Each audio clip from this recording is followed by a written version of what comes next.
So we're going to go all controversial right off the bat, huh?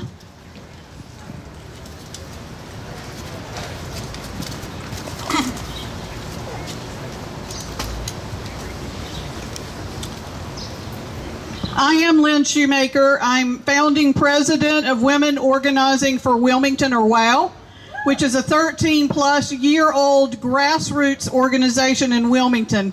We started as 13 women in my backyard, and we are now just under 20,000, including some male allies. I'm also vice president of the North Carolina AFL-CIO and the president of the Southeastern North Carolina Central Labor Council.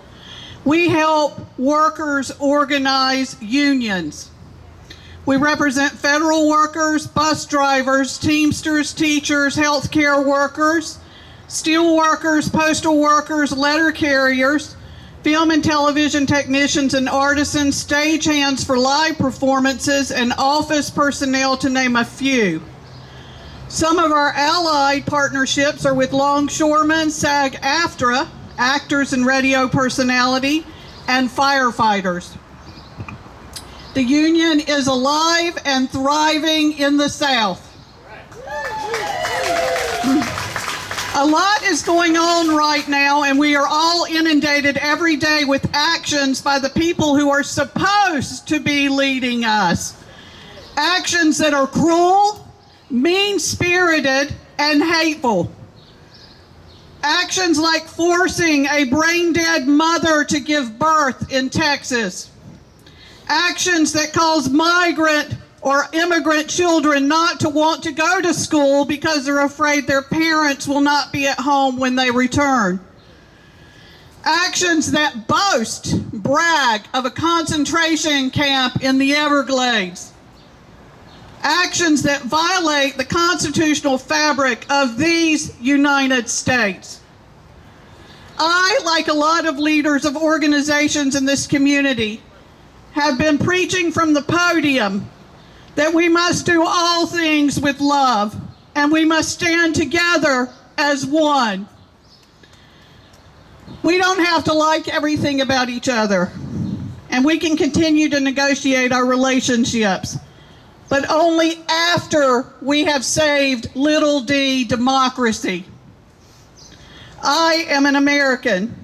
We are Americans. And yesterday was not exciting. I did some household chores, and at the end of the evening, my husband and I appropriately ordered Chinese take-in,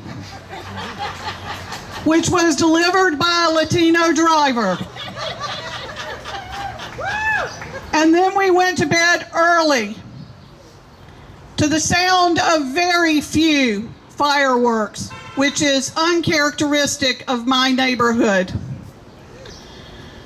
I've been having conversations with partisan leaders, and that's kind of what I want to talk about today.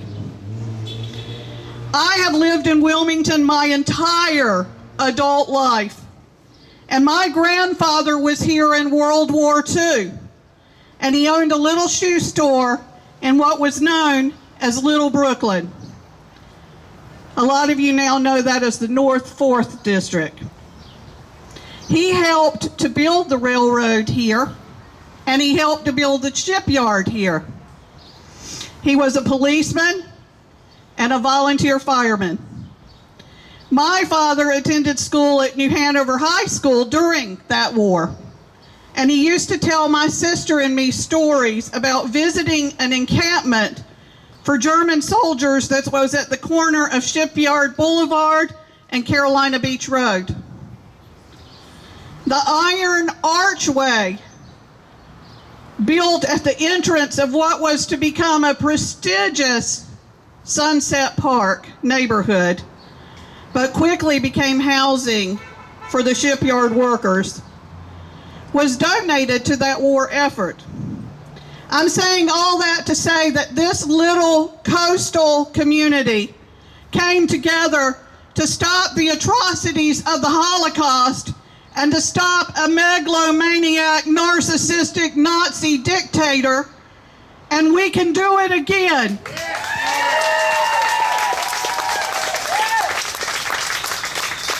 In this last election, New Hanover County was a little blue dot in a vast sea of red. We elected Kamala Harris and Coach Walz. We did this together as one. But we cannot continue to participate in divisive rhetoric of partisan blue versus red, which is a contact sport.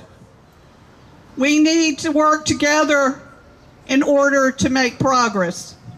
We are not Democrats. We are not Republicans. We are Americans. With that said, I realize this week that there's a lot of confusion and hurt feelings over the Democratic Party's straw poll. And I say that with air quotes,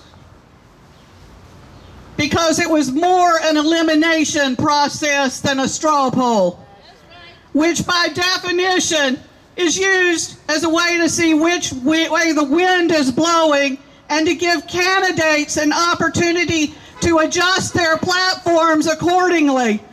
But the Democratic Party used it as a way to primary candidates in a nonpartisan municipal election.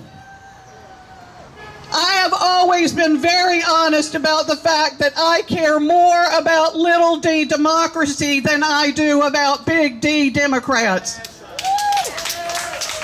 I passionately care about little d democracy. But I have remained a big D Democrat only because I hear my mother's and my brother's voices in the back of my head saying, you cannot change an organization unless you're in it. Otherwise, I like to vet candidates and to think for myself. So the confusion, I believe, with the straw poll is that only those who are active in the party were involved in the poll, and not all those were qualified to participate. Active Democratic Club members are not an accurate barometer of which way the people are leaning. The rest of us, voters registered as Democrats, but who are not in the club, were not even privy to the poll unless we read or listened to WHQR. I feel like a small group in the party, my party, just primaried the candidates without the voters. And while the party will argue that it was done democratically within the organization, within the club, it still feels like a microaggression at little d democracy. I feel the same way about elected officials who do not complete their terms and fall on their proverbial sword so their party can basically appoint a candidate of their choice to fulfill the remainder of that term and then run them with the advantage of being an incumbent. Both sides of the aisle now routinely do this, and both these actions feel like they are chipping away or eroding the will of the people and our electoral rights.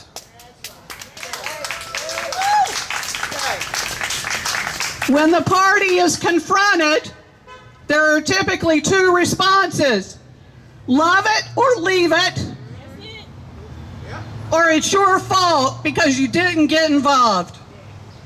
I want to assure everyone here that you do not have to be affiliated with the Republican or the Democratic Party to be an American participating in your electoral process. I assure you that the parties need us a hell of a lot more than we need them. President Obama reminded us, especially the young who are not even registered to vote, and only a few months ago, that we do not let others pick the music that we listen to.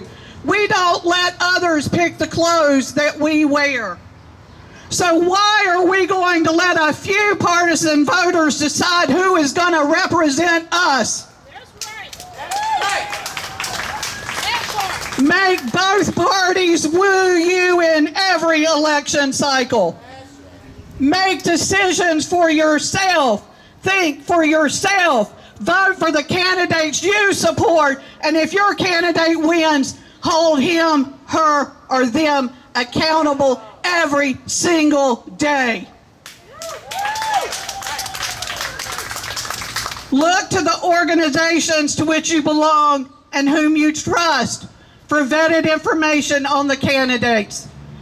NC, AFL-CIO, the unions, will be interviewing the candidates and making endorsements via the Central Labor Council. Those will be the candidates who support the people who work for a living. The National Black Leadership Caucus undoubtedly will make recommendations. Public Radio, WHQR, will have information on all of the candidates on their website. And WOW will share your links so that we'll share all of these links on our Facebook page so you can have them in one place. Our collective job going forward is to make sure everyone is registered to vote, that they have a valid ID, and that everyone participates in their electoral right by voting. V-O-T-E, vote, vote, vote. V-O-T-E, vote, vote, vote. V-O-T-E, vote, vote, vote.